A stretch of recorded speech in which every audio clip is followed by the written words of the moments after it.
Welcome to 10 with Tom, where we explore faith 10 minutes at a time. But obviously, I'm not Tom, and we're going to do one with Wayne. So I hope that in this time we form something of a connection together. And today we're talking about the truth that we're writing the story of our lives 1 minute, not 1 minute at a time, one decision at a time.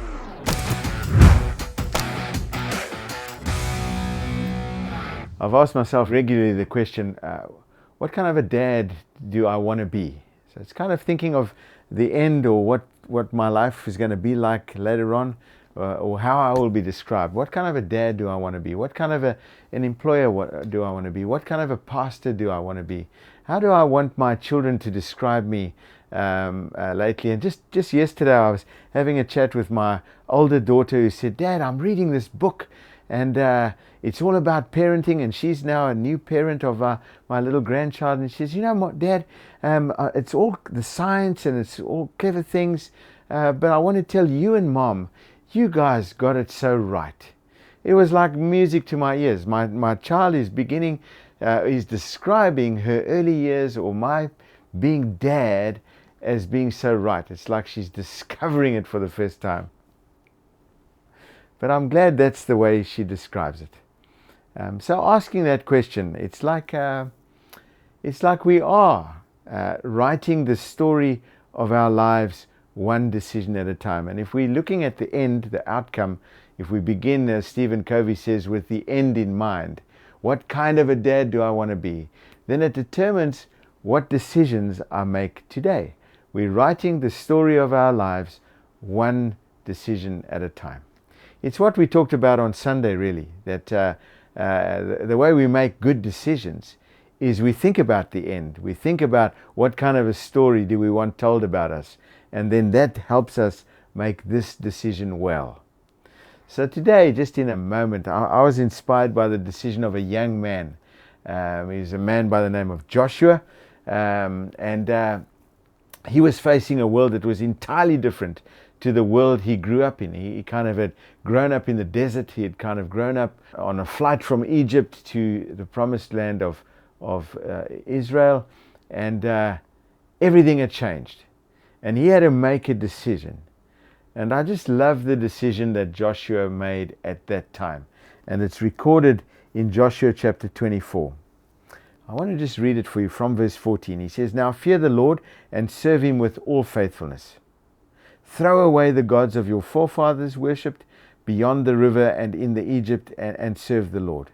But if serving the Lord seems undesirable to you, then choose for yourselves." Here's a choice. You can choose to serve the Lord or not choose to serve the Lord. "Choose this day whom you will serve, whether the gods of your forefathers served beyond the river, or the gods of the Amorites in whose land you are now living." And then he says these words, and it may be familiar to you.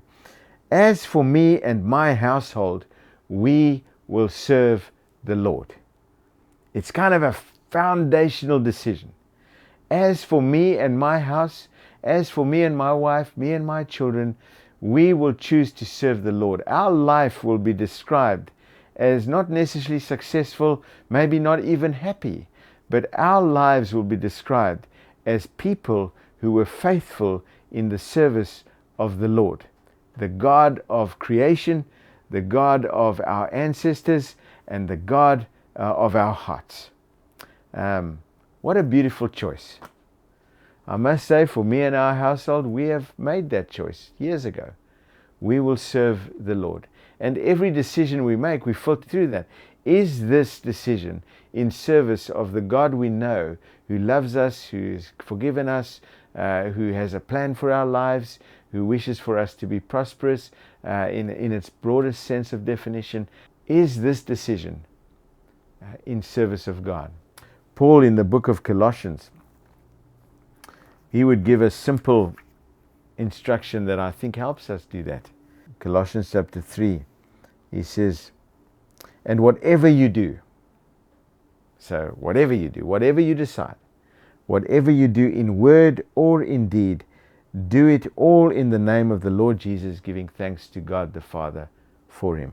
This has been a beautiful verse for me. It's like in cricketing terminology, you appoint Jesus as the umpire, And in a way, whatever you do, whatever you say, whatever decision you make, you say, how's that? And if Jesus says, that's okay, then you do it. If what you know of Jesus and all of his teachings points to that not being okay, well, then you simply don't do it. But you're simply asking the question, how's that? God, Jesus, is that okay? So here's the encouragement I would leave with you today. We're writing the story of our lives one decision at a time.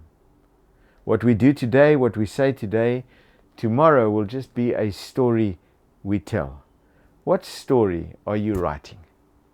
Joshua says, for me and my household, a foundational decision is we'll serve the Lord, and everything else will flow out of that.